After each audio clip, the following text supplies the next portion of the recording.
ये जानना आप लोगों के लिए बहुत जरूरी है, क्योंकि जब तक आप ये नहीं जानोगे ना तो आपको एहसास नहीं होगा। कई बार आप लोगों पे भरोसा किया आपने और ठगे गए। ये जानने के लिए आप ये बताओ कितनी माए बहनें हैं, कितने भाई हैं जो मुझे मेरे बारे में जानते हैं। मुझे नहीं, मुझे तो जानते हैं, लोग मेरे बारे में जानते हैं। ऐसे कितने लोग हैं, हाथ खड़ा करो जो मेरे बारे में जानते हैं। ये अच्छा है, फिर वो बताने का कोई मतलब नहीं। ये देश 15 अगस्त 1947 को आजाद हुआ। कब हुआ?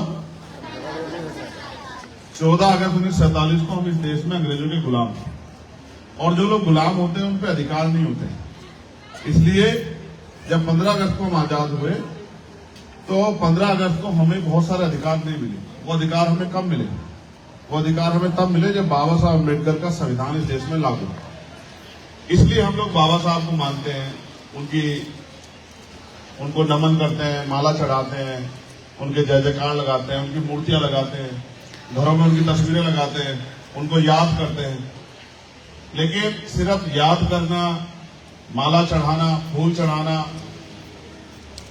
उनको नमस्कार कर लेना, ये काफी नहीं। बाबा साहब के संविधान ने इस देश में एक बहुत बड़ा परिवर्तन किया। परिवर्तन ये था कि जिनको इंसान भी नहीं माना गया, जिनको जानवर माना गया, जिनके अधिकार बंद कर दिए गए, जिन महिलाओं को कुर्सी में बैठने का अधिकार नहीं था, जिन महिलाओं को डॉक्टर, इंजीनियर, IAS, IPS बनने का अधिकार नहीं था, जिन महिलाओं को घूंघट से बाहर निकलने का अधिकार नहीं था, बाबा साहब के संविधान ने उन महिलाओं को बराबर का अधिकार दिया, पुरुषों के बराबर। यह अधिकार अब उस संविधान नामक जो किताब है उसमें सारे अधिकार हैं। और बाबा साहब की इच्छा थी कि जब हमारे लोग पढ़ लिख लेंगे, उन्होंने नारा भी दिया शिक्षित बनो। शिक्षित बनाने का उनका उद्देश्य ये था कि पढ़े लिखे लोग ही कानून को समझ पाएंगे, पढ़े लिखे लोग ही अधिकार को समझ पाएंगे, पढ़े लिखे लोग ही खुद भी जागरूक होंगे और लोगों को जागरूक कर पाएंगे। फिर उन्होंने नारा दिया संगठित रहो। जैसे आज आप इकट्ठे हैं, वो अलग बात है, गांव में किसी बात को लेकर आपस में आपका कोई टकराव, पार्क को लेकर मुझे पता लग गया, जब मैं तभी मुझे मेरे कान में बताया गया कि भाई ऐसा कोई हो। दूसरा उन्होंने नारा दिया संघर्ष करो। संघर्ष किससे करना है इस बात को आप सुन लो। मेरे लिए आप परिवार हो, मैं परिवार में ये चाहता हूं परिवार में एकता बनी रहे। मैं एक बार महाराष्ट्र था, मुझे एक मेरे साथी ने कहा, जैसे ललित भाई हमारे साथी है, एक साथी ने मुझसे कहा कि भैया हम दिखावे का प्यार करते हैं। मैंने कहा क्यों? कह रहे देखो हमारा जो समाज है ना, अगर सच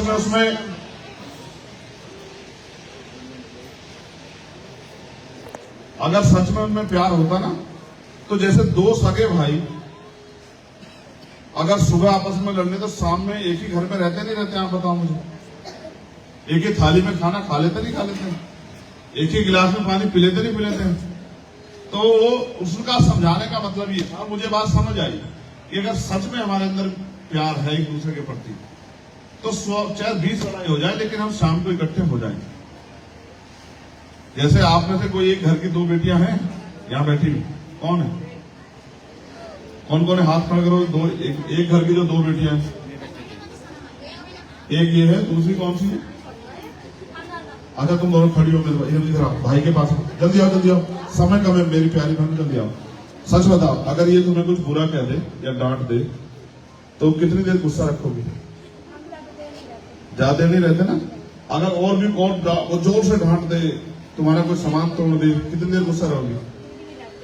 शाम तक तो एक हो जाओगी ना। चलो बैठ, मैं बस आपको यही बता रहा हूं। असल में हम समाज को समाज नहीं मानते हैं, मेरी बात पे गौर करो। हम समाज को समाज नहीं मानते, हमारे अंदर वो प्यार नहीं पैदा हो पाया। हम जिस माँ के पेट से उसी को परिवार मानते हैं। हम झूठ बोलते हैं कि ये समाज, हम परिवार हैं, हम एक दूसरे के लिए खून दे देंगे, जान दे देंगे, रक्षा करेंगे, सब कुछ करेंगे, बाबा साहब की बात मानेंगे। नहीं, ये सच नहीं है।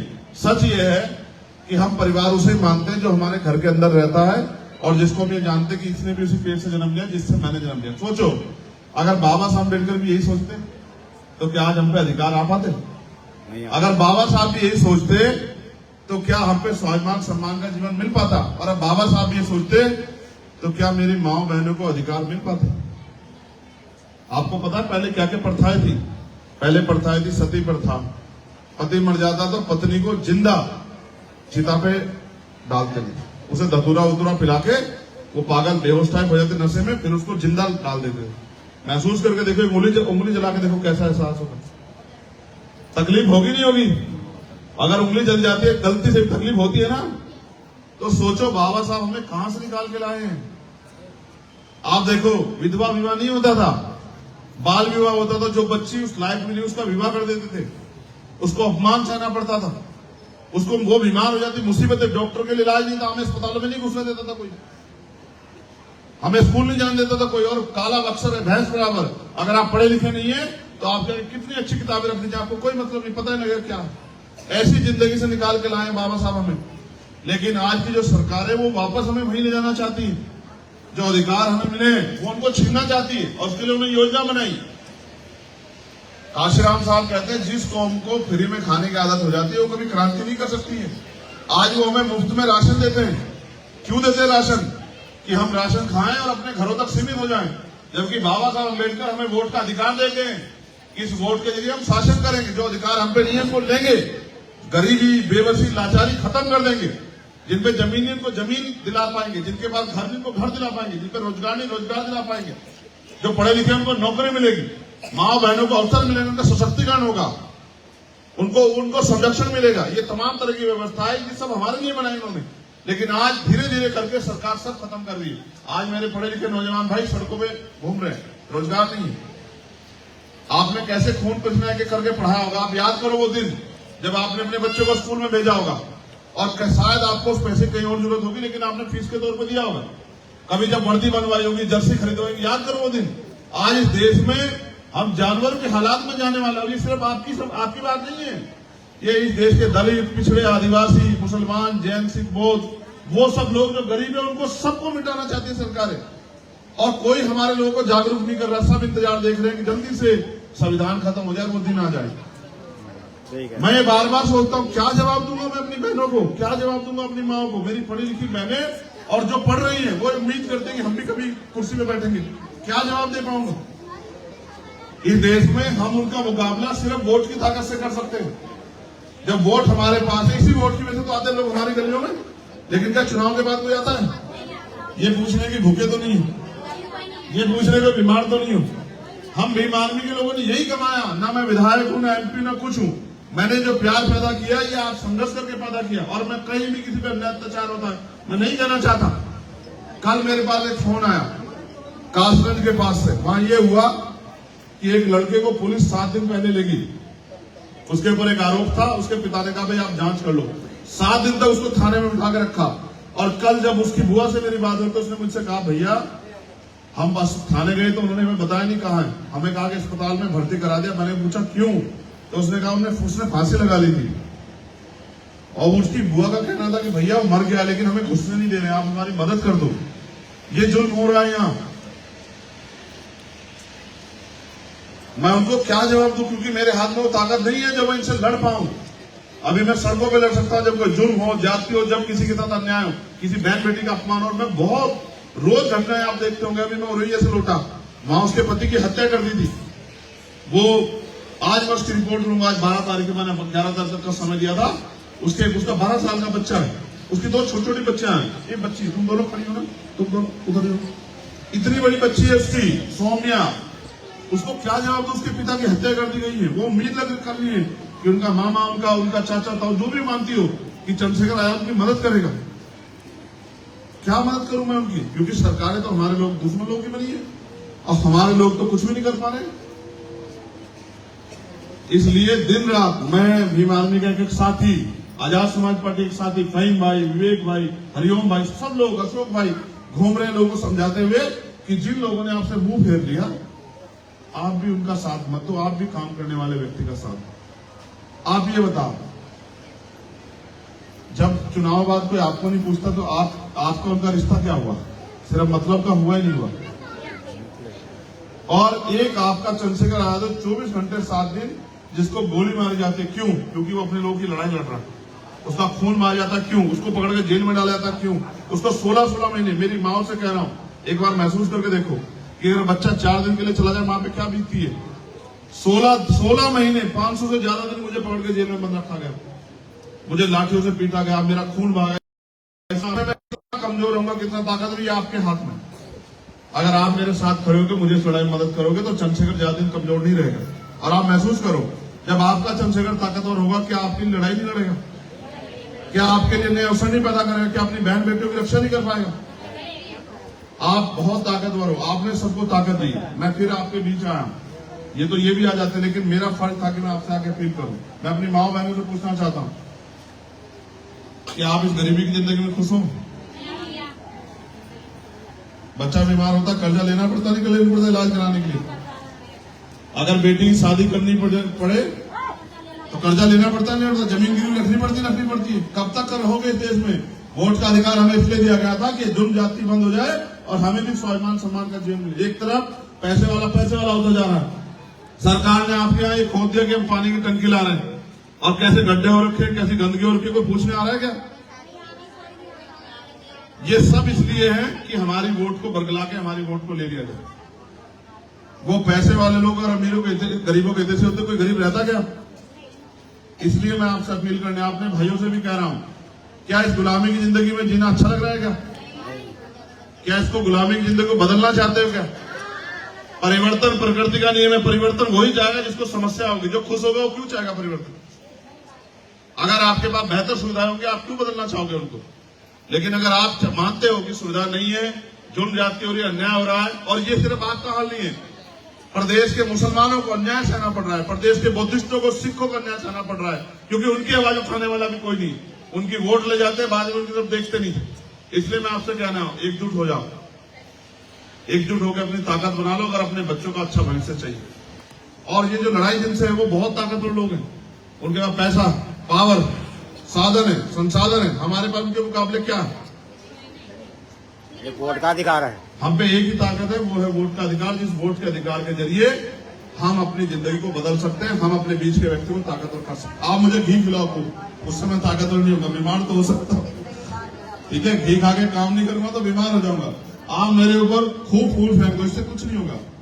जब तक आप अपने भाई का साथ नहीं दोगे, अपने बेटे का साथ नहीं दोगे, तब तक चंद्रशेखर आपके लिए वो नहीं कर पाएगा जो करना। क्या आपको नहीं पता? अच्छे स्कूल आपके यहाँ खुल सकते नहीं खुल सकते? खुल सकते हैं। अच्छे हॉस्पिटल खुल सकते हैं, बहनों के लिए अलग से स्कूल खुल सकते हैं, इंटर कॉलेज, डिग्री कॉलेज खुल सकते हैं। आपके यहाँ इंडस्ट्री लग के रोजगार हो सकता है। आप आपको बच्चे पालने के लिए, घर चलाने के लिए आप खेतों में मेहनत मजदूरी करते हो 200-250 रुपए में। आप फैक्ट्रियों में जाते हो काम करने के लिए, और पढ़े लिखे बहनें घर में मजबूर है, कुछ करना चाहते लेकिन कुछ नहीं है, नौकरी नहीं है, आरक्षण को खत्म किया जा रहा है। क्या करोगे? अगर अपनी जिंदगी संवारनी है तो फिर फैसला लेना सीखो। एक कहावत है, अजमाए को अजमाओगे वही मिलेगा जो मिलता है।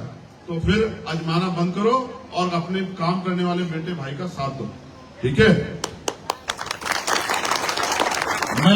मेरा संदेश उनको भी पहुंचा नहीं पहुंचा, जिनको मैं बताना चाहता हूं कि आपस में किसी बात पे विवाद मत करो। अगर हम मिलकर लड़ेंगे तभी तो लड़ पाएंगे। अगर हम खुद ही अलग अलग हो जाएंगे तो फिर लड़ पाएंगे क्या? इसलिए मैं आपसे आग्रह करूंगा, और मैं सब जिम्मेदार लोगों से कहूंगा, एक माँ उधर भी बैठी है, उनसे भी कहूंगा, ये बात तो हमारे एक बड़े नेता उधर भी बैठे, मैं आपसे एक आग्रह करूंगा। आपको हमारा चुनाव चिन्ह पता है? किसे किसे पता है? ईमानदार से देखो, एक मिनट पहले, ईमानदारी बहुत जरूरी है। ईमानदारी नहीं होगी ना तो बेकार हो जाएगा। मैं मानता हूँ जो ईमानदार होता है उस पर सतगुरु महाराज की मेहर होती है, उस पर ऊपर वाले की मेहर होती है। हाथ भाई बताओ ईमानदार जिसको हमारा निशान पता है। अच्छा रुक जाओ, मैं भी पूछ लूंगा अपने आप। ये बताओ, ये जो बहन बैठी, बताओ हमारा निशान क्या है? पढ़ी लिखी हो तुम, बताओ। ये काली चुनने वाली बहन बैठी केतली, आप बताओ मां, बोल के बताओ, ऐसे नहीं। केतली, चलो फिर तो ठीक है। आपको बताओ हमारा चुनाव निशान? जोर से बताओ क्या चुनाव निशान? वो जो पीछे बहनें खड़ी, ये दादी जो बैठी, इसको नहीं पता होगा जो कुर्सी बैठी, इसे पूछ के बताओ। बीमार है, बीमार है, पैरालाइज। मगर आपको पता है कि भारत के लोकतंत्र में इनकी भी वोट की वैल्यू इतनी है जितनी मेरी है, समझ रहे हो? तो इनको भी बताना पड़ेगा, नहीं पड़ेगा? अगर एक वोट से हार गया चंद्रशेखर, फिर यही दादी याद आएगी, आएगी नहीं आएगी? तो सबको बताना पड़ेगा, घर घर। कौन बताएगा भाई? मीडिया तो प्रचार नहीं करेगा, वो तो उनका है। तो उनका मुकाबला पैसे में तो नहीं कर सकते, उनका मुकाबला संघर्ष से कर सकते हैं। जब हर आदमी कहेगा कि हमारा निशान केतली है, तब जाके सब लोगों तक बात पहुंचे। अब आखिरी बात ये, इधर देखो, इधर देखो, इधर देखो, इधर देखो, आपस में मत बात करो। ये बताओ, सोचो अगर कल कोई पैसे वाला आ गया और उसने कहा भाई देखो ऐसा है, अभी तो वो कुछ बना भी नहीं, अब तो संघर्ष कर रहा है, तो उसके बारे में मत सोचो, तुम कुछ पैसे ले लो और वोट हमें दे दो, तो तुम तब क्या करोगे? अच्छा कोई कहे 5 किलो राशन तो मिल रहा है तो हमें दे दो वोट, फिर देखो एक बात समझ लो, ये बात बहुत जरूरी है आपको बताना। ये जो राशन मिल रहा है ना, गौर से सुनो इस बात को, आप ना बड़े ईमानदार लोग हो, जिम्मेदार लोग हो, आप एहसान नहीं बोलते। तो ये राशन कहां से आ रहा है आपको पता है? मैं आपको बता देता हूं, पहले सुन लो, जल्दी से सुनो, इधर इधर देखो सब लोग, तब पता लगेगा, वरना तो आप इसी एहसान में दबे रहोगे। ये जब आप मफलर खरीदने जाओगे ना, तो जब आप इसको खरीदोगे, सोचो ये 100 रुपए का है, तो 28 रुपए टैक्स जाएगा सरकार के खाते में। आप जूता खरीदने जाओगे, सोचो 500 रुपए के या 1000 रुपए के, तो 280 रुपए टैक्स जाएगा सरकार के खाते में। आप बिंदी खरीदती हो, सिंदूर खरीदती हो, जर्सी खरीदती हो, साबुन खरीदते हो, बीड़ी खरीदते हो, तंबाकू खरीदते हो, कुछ भी आप खरीदते हो, घर का सामान, चीनी, पत्ती, सब में टैक्स लगा, ठीक है? कंपनी का जो कंपनी की कीमत है सामान की, उसके साथ टैक्स जोड़ती है सरकार। जब पेट्रोल खरीदते हैं, डीजल खरीदते हैं, तो वो सारा जाता है सरकार खाते में। मिनिमम एक परिवार 7, 8, 10 हजार रुपए महीने के खर्च करते हैं सब लोग मिलकर, ठीक है? तो यानी कि 2800 रुपए सरकार के खाते में टैक्स चला जाता है। अब उन 2800 रुपए सरकार आपको 1000 रुपए का राशन देती है, 1800 और आपके सरकार की तरफ बैठते हैं, ना कि सरकार आपके ऊपर कोई एहसान करे। समझ आई? असल तो यह है कि उन 2800 के 2800 रुपए आपके ऊपर लगने चाहिए, ये सरकार की जिम्मेदारी, इसलिए सरकार बनती है। लेकिन अभी क्या है, 2800 में से 500 रुपए खर्च करेंगे और कहेंगे देखो हम आपके लिए राशन दे रहे हैं। आप ये भी समझ लो, आप ही का पैसा, आपने मुझे 1000 रुपए दिए, मैंने 500 लौटा दिए, तो आपके पैसे मेरी तरफ है, मेरे पैसे आपकी तरफ, बताओ। तो आप यही समझो, आपको ये फिरी फिरी कह के मूर्ख बनाया जा रहा है। असल में जो टैक्स आप देते हैं वही लाखों करोड़ का टैक्स होता है, उसी टैक्स से सरकार चलती है, उसी से इन कर्मचारियों को तनख्वाह मिलती है, पुलिस के लोगों को, उसी से एडमिनिस्ट्रेशन के लोगों को तनख्वाह मिलती है, उसी से नेताओं को तनख्वाह मिलती है। ये सब पैसा आपका है, और आपका पैसा लूट के पूंजीपति देश से भाग जा रहे हैं। आपका पैसा लूट के लोग जो है बड़े बड़े महल बना के रह रहे हैं, और आपके घरों पे छप्पर भी नहीं। मैंने देखे आते हुए, मुझसे मत कहलवाओ, अभी जो घर बन गए हैं, किसी पे प्लास्टर नहीं है, किसी पेंट नहीं है, और किसी घर पे छप्पर पड़ा। ये जिंदगी जानवर जैसी जिंदगी क्यों जी रहे हो आप लोग? इस जिंदगी में खुश हो गए आप लोग? मैं तो बड़े ताज्जुब में हूं।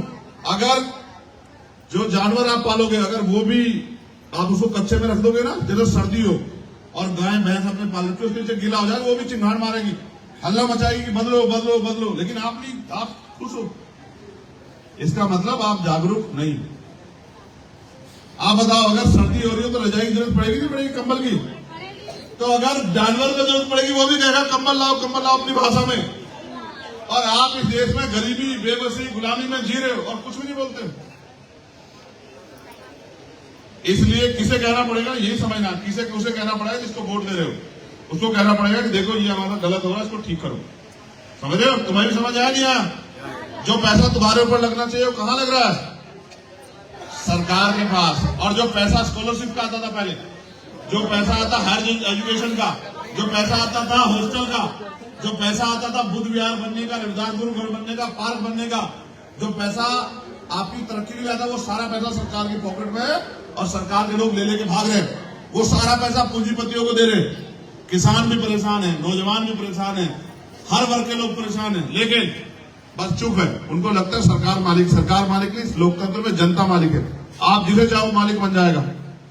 जिस दिन आप चंद्रशेखर आजाद के साथ खड़े हो जाओगे, चंद्रशेखर आजाद ताकतवर होगी, जिस दिन चंद्रशेखर आजाद के हाथ में कलम की ताकत होगी, उस दिन किसी बहन की आंख से आंसू नहीं टपकेगा, किसी माँ को भूखे पेट नहीं सोना पड़ेगा, किसी के बच्चे के साथ जुर्म ज्यादती नहीं होगी। इसलिए मैं आपसे कहने आया हूं। अब ये देखो, निशान देख लिया? पक्का?